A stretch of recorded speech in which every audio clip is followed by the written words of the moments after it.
अस्सलाम वालेकुम, this is me Zoya Khan.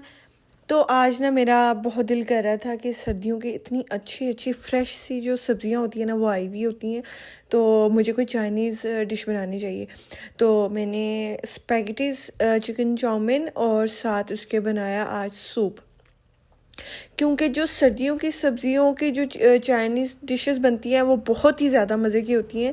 उसकी वजह ये है कि सर्दियों में सब्ज़ियाँ बहुत अच्छी आई हुई होती हैं, बिल्कुल फ्रेश और जूसी सब्ज़ियाँ होती हैं, मतलब क्योंकि मौसम की होती हैं तो वो बहुत ही मज़े की हर चीज़ बनती है। चाहे उसके फिर चाइनीज़ राइस बना लो, सूप बना लो, कुछ भी जिनमें सब्ज़ियाँ डलती हों। जैसे गाजर का हलवा है, वो सर्दियों की जो गाजरें सही रेड वाली होती है ना, उसका इतना अच्छा और मज़े का बनता है। तो मैंने सोचा कि मैं जो है स्पैगेटीज़ बनाऊंगी आज चिकन चाउमीन और साथ में बना लूँगी सूप। तो उसके लिए पहले मैंने शिमला मिर्चों को ले लिया, 2-3 शिमला मिर्चें मैंने ली थी, उसको पहले मैंने काट दिया। अच्छा, ये मैं दोनों चीज़ों के लिए काट रही हूँ, इसलिए बहुत सारी हैं, सूप के लिए भी और हमारी चिकन चाउमीन के लिए भी। तो बस इसको इस तरह बारीक बारीक सा मैं अच्छे तरीके से पहले काट लूँगी, ठीक है। और बस काटने के बाद जो है ना, ये बस उसके बाद हमारा यहाँ पे पानी बॉयल हो गया था, तो इसमें जो है मैंने स्पैगेटीज़ डालनी थी। और ये मैंने हाफ़ पैकेट बनाया, क्योंकि हम ऑब्वियसली घर पे 2 लोग होते हैं तो इतना ज़्यादा हम नहीं बनाते, हाफ़ पैकेट भी बहुत हो गया था। तो बस यहाँ पे मैं अच्छा इसको पूरा जो है ना, मैं इसको बीच में से तोड़ती नहीं हूँ, मुझे लंबे लंबे से जो नूडल्स होते हैं ना वो ज़्यादा अच्छे लगते हैं। तो इसका ये है कि मैं पूरे के पूरे इसमें पानी में डाल देती हूँ, नीचे से वो जैसे जैसे नरम होते जाते हैं तो उसको मैं घुमा के ना वो प्रॉपर सारे कढ़ाई के अंदर इस तरह आ जाते हैं। तो ये ज़्यादा मुझे अच्छा लगता है, बिल्कुल रेस्टोरेंट्स पे जैसे होता है ना, ये उस तरह फिर बनता है। अगर हम तोड़ देना तो फिर उसकी वो खूबसूरती नहीं रहती। तो बस इसकी मैरिनेशन के लिए मैंने चिकन ले लिया, उसमें मैंने डाल दिया तंदूरी मसाला, तिक्का मसाला नहीं डाला, तंदूरी मसाला डाला मैंने नेशनल का। उसको मैंने इस तरह अच्छे से मिक्स कर दिया। और यहाँ पे मैंने जो मेरे स्पैगेटीज़ बॉयल हो रहे थे उसमें मैंने डाल दिया सॉल्ट, क्योंकि बिल्कुल फीके फीके होते हैं ना, तो आप सॉल्ट डालना ज़रूरी है। तो ऊपर से आप जितने भी उसकी जो मतलब हम बनाएंगे इसको, इसकी ग्रेवी जो बनाएंगे उसमें हम जितना भी मसाले में चीज़ें डाल दें, लेकिन अगर नूडल ख़ुद फीका होगा ना तो वो अच्छा नहीं लगता, तो इसलिए उसमें सॉल्ट डालना बहुत ज़रूरी है। उसके बाद मैंने चिकन के अंदर तंदूरी मसाला और यहाँ पे लहसुन अदरक का जो है वो पेस्ट डाल दिया था, और इसको अच्छी तरह से मिक्स कर रही थी जब तक कि हम बाकी और प्रोसीजर करें ना, कि थोड़ी देर के लिए मैरिनेट हो जाए, थोड़ा सा बोटियाँ अंदर से थोड़ी सी ज़्यादा फ्लेवरफुल हो जाएंगी। तो बस यहाँ पे जो है मैं चेक कर रही थी। अच्छा, नूडल्स का कभी भी ऐसे पता नहीं चलता, हमेशा आपको खा के देखना पड़ता है। ऊपर से लग रहा होता है पके हैं, लेकिन जब आप उसको चबाते हैं, खाते हैं, तो वो जो है ना आपको पता चल जाता है कि जी ये तो अभी कच्चे हैं। तो आपको ना इसको खा के ही पता चलता है।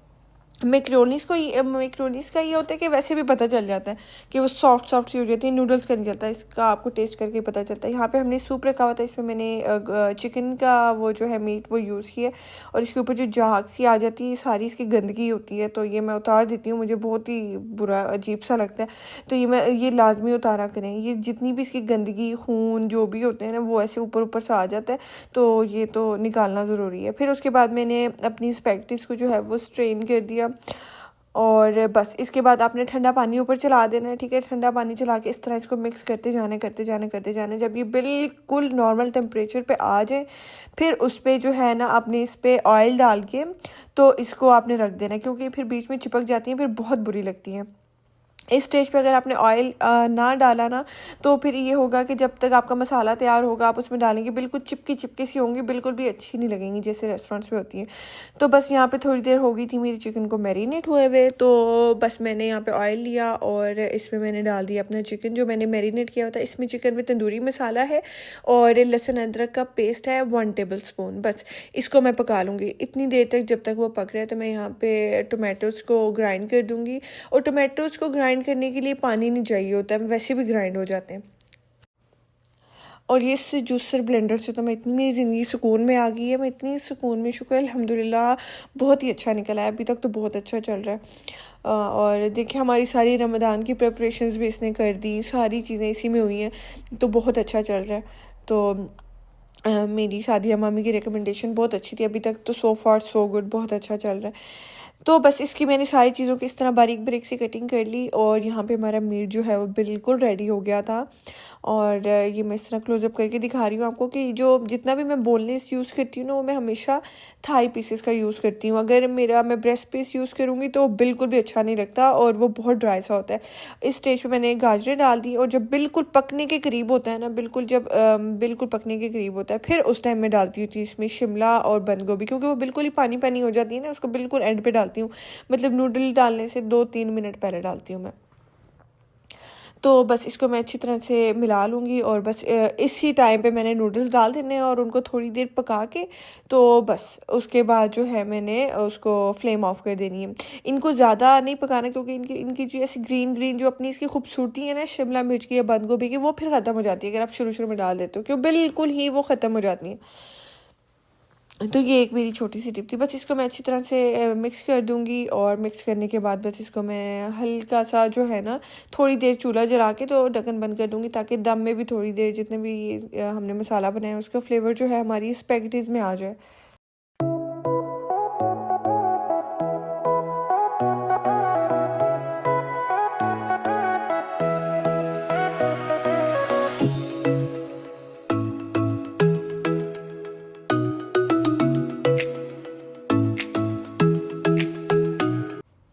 बस यहाँ पे फिर जो हमने सूप पानी के अंदर चिकन डाला था उसमें से बोटियाँ हम निकाल के हड्डियाँ अलग कर देंगे और वो सूप में जाएगा। तो बस बिनिश भी मेरे साथ हेल्प करवाती है और बस जल्दी जल्दी से हमने फिर जो है ना ये काम कर दिया। और इसमें चिकन का ठंडा होना भी बहुत ज़रूरी है। मेरे पास वो श्रेडेड करने वाला जो आजकल बड़ा प्यारा एक गैजेट आया हुआ है, वो मैं लूँगी। उस पर इतना अच्छा चिकन जो है ना वो श्रेड हो जाता है। वो मैंने टीमो पे देखा था। अब टीमो पे मसला ये है कि मेरा कार्ड नहीं लगता, मेरे पास वो कार्ड नहीं है ना, क्रेडिट कार्ड, मेरे पास डेबिट कार्ड है, तो वो लगता नहीं। वरना टीमो से मुझे बड़ी चीज़ें पसंद आती हैं। तो मैं यहाँ सूप में डालने के लिए जो है ना टिन खोल रही थी, और ये क्योंकि मैं एक फ़ीमेल हूँ तो मुझे टिन खोलने में बड़ी प्रॉब्लम होती है। मेल कोई है नहीं हमारे घर पे, तो ये सारी चीज़ें हमें खुद ही करनी पड़ती हैं, तो बड़ी मुश्किल होती है। हालांकि कितना इजी होता है, ये भी हमसे नहीं होता। तो बस बड़ी ही मुश्किलों से मैंने इसको खोल दिया था। फिर उसके बाद ये सारी जो हमने उसकी चिकन की यखनी है, ठीक है, उसमें मैंने डाल देने स्वीट कॉर्न। मुझे बहुत अच्छे लगते हैं।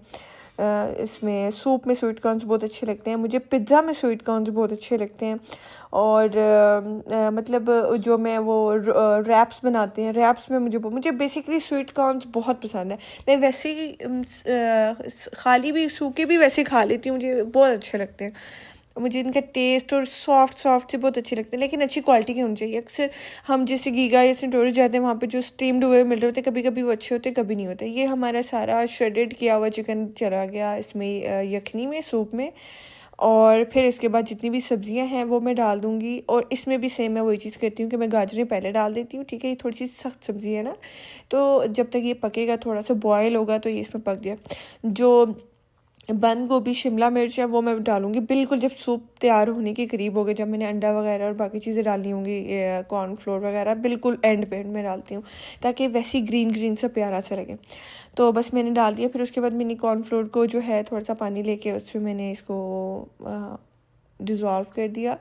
और बस आजकल के जो कॉर्नफ्लोर है ना वो इतने अजीब से आ रहे हैं। मेरी सिस्टर भी मुझे यही बता रही थी कि ऐसे आधा आधा डब्बा पूरा चला जाता है। मतलब पहले ऐसे तो था, हम 1-2 चम्मच डाला करते थे, मेरे बचपन की बात है, तो इतना थिक हो जाता था सूप। लेकिन आजकल पता नहीं है, हालांकि रफ़ान का ही जो आता है नॉर्मली, बचपन में भी रफ़ान का ही आता था, वही लेते हैं, लेकिन क्वालिटी में बहुत फ़र्क आ गया हुआ है, उस तरह का नहीं है जैसे पहले हुआ करता था।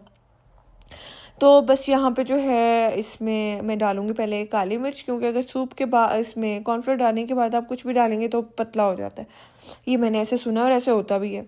तो मैं सारी चीज़ें कॉर्नफ्लोर डालने से पहले डाल देती हूँ। बस इसके बाद इसको हम यहाँ पे ऐसे विस्क करते जाएंगे और साथ में जो है वो कॉर्नफ्लोर वो मैं डालती जाऊँगी। सर्दियों में सूप्स और ये सारी चीज़ें आपको अच्छी लगती है, तो आपको ठंड भी लगी हुई होती है, तो सारी चीज़ें पीने का, खाने पीने का मज़ा भी बहुत आता है। और दूसरी बात है, एक्स्ट्रा ऑर्डिनरी मज़े की बनती है, क्योंकि मौसम की सब्जियां होती हैं ना सारी, तो बहुत मज़ा आता है। बस यहाँ पे जो है ना हम फिर इसको करते जाएंगे और थोड़ा इसको आपने आंच तेज़ कर देनी है, क्योंकि पता नहीं चलता कि इसने सूप को गाढ़ा किया है नहीं किया। तो नहीं किया था जितना मुझे चाहिए था। ये देखें बिल्कुल पानी का पानी था। फिर हमने और इसमें डाला और वही हुआ कि मेरा आधा पैकेट से भी आधा पैकेट जो है ना वो मेरा पूरा इसको थिक करने में गया।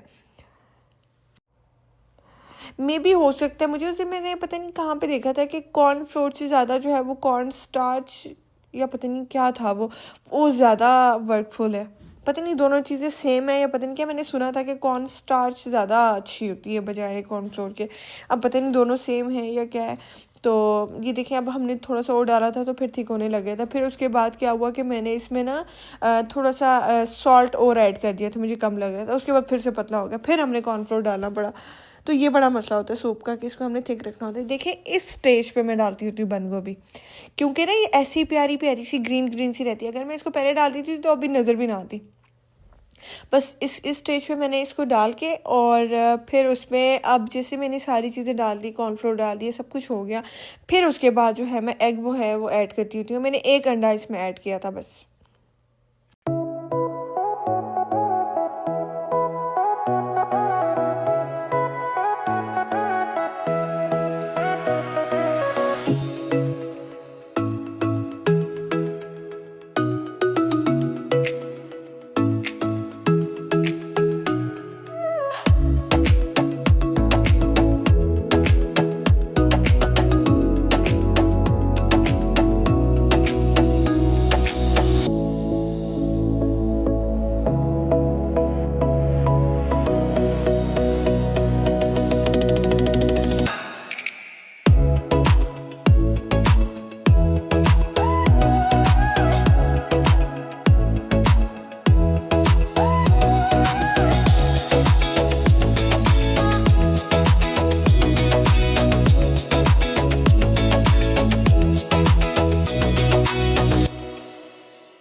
ओके सो आज मैं आपको दिखाऊंगी मैं अपनी आईब्रोज कैसे बनाती हूँ घर के ऊपर। मैं इस तरह वीट की जो है वो स्ट्रिप्स जो है वो स्ट्रैप्स होती हैं जो भी है, बहरहाल वो मैं ले लेती हूँ और उसको मैं इस तरह ऊपर और नीचे से पहले कट कर देती हूँ, ठीक है।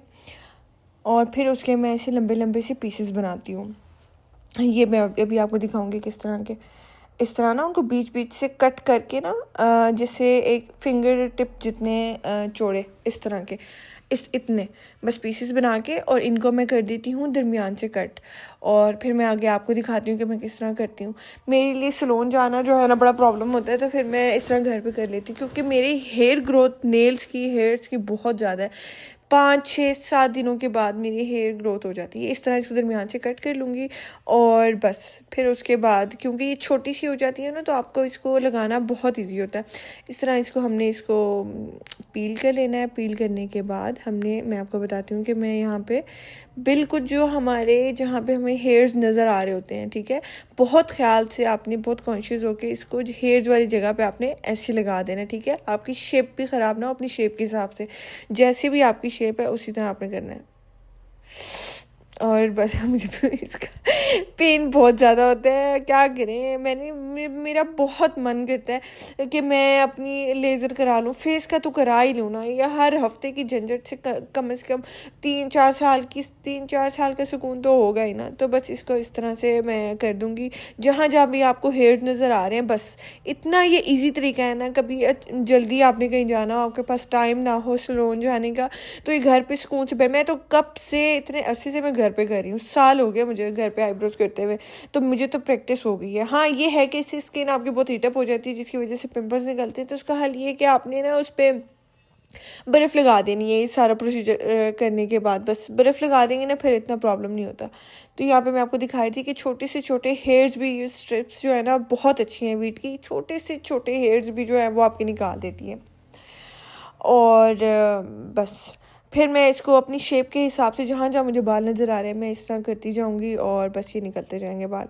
बाकी जो है ईद की तैयारी मेरी तो तकरीबन मुकम्मल हो गई है। बस टेलर को कपड़े कुछ देने वाले हैं और बाकी मेरे पास फुटवेयर तो बहुत ही ज़्यादा पड़ा हुआ है। मतलब हर कलर का मेरे पास फुटवेयर है, तो मैं फुटवेयर तो नहीं लूँगी। हाँ हो सकता है मैं ज्वेलरीज वगैरह साथ मैचिंग में कुछ ले लूँ। तो वो मैं ज़रूर लूँगी, क्योंकि हर ड्रेस के साथ गोल्ड की ज्वेलरी भी तो अच्छी नहीं लगती ना। तो बस वो फिर फुटवेयर मेरे पास पड़ा हुआ है, ज्वेलरी में ले लूँगी, और बस मेरी तैयारी तो कंप्लीट है। होती तो ईद के ये 3 दिन ही हैं, लेकिन इसमें मैं बहुत ज़्यादा एक्साइटेड होती हूँ, और ये आज से नहीं, मैं हमेशा से, मैं ईद को लेके बहुत एक्साइटेड होती हूँ। मुझे होता है कि बहुत प्यारा से मेरा जोड़ा होना चाहिए, और मैं बहुत प्यारी सी तैयार होनी चाहिए। और ईद में सबसे पहले जो मेरी फ़ोटोज़ होती हैं ना इंस्टाग्राम पे, फैमिली ग्रुप में सबसे पहले मेरी जाती है। मैं सुबह सुबह उठ के, वैसे मैं कभी सुबह नहीं उठती, लेकिन ईद पे मैं सुबह सुबह उठ के तैयार होके, मेरी 9, साढ़े 9, 10, 11 बजे तक मेरी फ़ोटोज़ अपलोड हो जाती हैं हर जगह पे ईद मुबारक के साथ। मैं बहुत बड़ी एक्साइटेड होती हूँ, वो चाँद रात, वो सारी चीज़ें। इस दफ़ा मेरा बहुत दिल है कि मैं ना चाँद रात इधर पिंडी में देखूँ। यहाँ पे बहुत रौनक होती है चाँद रात की ना, मतलब हमारे जो मतलब सिटी है डेर इस्माइल खान, उधर भी होती है मतलब रौनक, लेकिन वहाँ पे हम बाहर निकल नहीं सकते ना, वहाँ पर्दा और वो सारी चीज़ों में उस तरह बाहर हम घूम फिर नहीं सकते। तो मेरा इस दफ़ा बहुत दिल है कि मैं इधर पिंडी इस्लामाबाद की मैं चाँद रात देख के तो फिर मैं घर जाऊँ। तो इस तरह आपने अपने शेप के हिसाब से लंबी लंबी स्टेप्स लगाते जाना है और उसको उतारते जाना है। तो ये इतना इजी तरीका है। मतलब कभी आपने कहीं जल्दी जाना हो, कोई मेहमानों ने घर पे आना हो, तो उस टाइम फ़ौरन तो हम गाड़ी लेके नहीं भाग सकते ना कि जल्दी से पहले आईब्रोज करवा लें। तो ये आपके पास एक बड़ी अच्छी चीज़ है कि आपके पास होनी चाहिए। आपको तरीका है तो फ़ौरन 2 मिनट में आईब्रोज हो जाती हैं। तो बस मैंने आपको एक आईब्रो की करते हुए दिखा दिया, दूसरी आईब्रो मैं ऑफ द कैमरा करूँगी। ये देखें, जैसे आर्च बनती है ना, आर्च के लेफ़्ट साइड पे आपने रख के तो इस तरह इसको चिपका देना, और बस इसके बाद आपने उतार देना, ख़त्म कहानी, बस यही है और कुछ भी नहीं है। इसी तरह आपने ये जो हम अपर लिप्स करते हैं उसके लिए जो है वो थोड़ी सी मोटी मोटी सी स्ट्रैप्स लगाती हूँ मैं, और बस 2-3 स्टेप्स में पूरी अपर लिप्स भी आपकी हो जाती हैं। और अच्छा, मैंने ये मतलब फ़ील किया और नोटिस किया है कि अपर लिप्स में ज़्यादा पेन होता है बजाय आईब्रोज के। मतलब जो धागे से भी कर रही होती हैं सलोन वाली हैं, तो अपर लिप्स अपर लिप्स में ज़्यादा पेन होता है। तो मेरी बुरी शक्ल बनी हुई है, क्या करें फिर। मेरा बहुत मन है मैं लेज़र वाली मशीन ही ले लूँ घर पे ना। इतनी लड़कियों ने ली हुई है लेज़र वाली मशीन घर पे। आप अपर लिप्स आईब्रोज तो अपनी खुद कर ही लो ना, चलो पूरी बॉडी की अगर नहीं भी करवानी तो फेस की तो करनी चाहिए। जब एक सहूलत है तो हमें करना चाहिए। तो मैं सोच रही हूँ कि वो जो है ना लेज़र मशीन में ले लूँगी घर पे। उसकी अपना आप टेम्परेचर कंट्रोल भी खुद कर सकते हैं, खुद ब खुद अपनी जो है वो कर सकते हैं। ये जो हर हफ्ते का पेन है, इससे तो जान छुटेगी ना एक दफ़ा। तो बस इस तरह आपने अपनी अपर लिप्स कर देनी है। और मेरा कॉन्फिडेंस देखें, मैं कैमरे के आगे आके इस तरह की चीज़ें कर लेती होती हूँ। मुझे नहीं होता कि मैं प्यारी नहीं लगूंगी या मेरे गंदे एक्सप्रेशन बनेंगे। कुछ अच्छा, हाँ, कुछ स्टेप्स होती हैं वो आपकी ना एक साइड में वैक्स लग जाती है, दूसरी साइड खाली रह जाती है। उसका आपने ये करना है कि पहले इस तरह उसको वार्म करना है ताकि वो सुकून से वो हो जाए, ओपन हो जाए। क्योंकि ठंडी हो जाती है ना, सर्दियों का मौसम है तो वैक्स ठंडी हो जाती है। तो आपने उसको पहले ये हीटअप करना है, अपनी उसे हाथ से उसे रगड़ के हीटअप करना है। तो फिर उसके बाद आपने इसको यूज़ करना है। बहुत गंदा दर्द होता है भाई, बहुत गंदा। ओके, सो मेरे चैनल को आपने लाइक, शेयर और सब्सक्राइब कर देना है। मिलती हूँ आप सबसे मैं एक नए व्लॉग के साथ। तब तक के लिए गुड बाय, बाय बाय।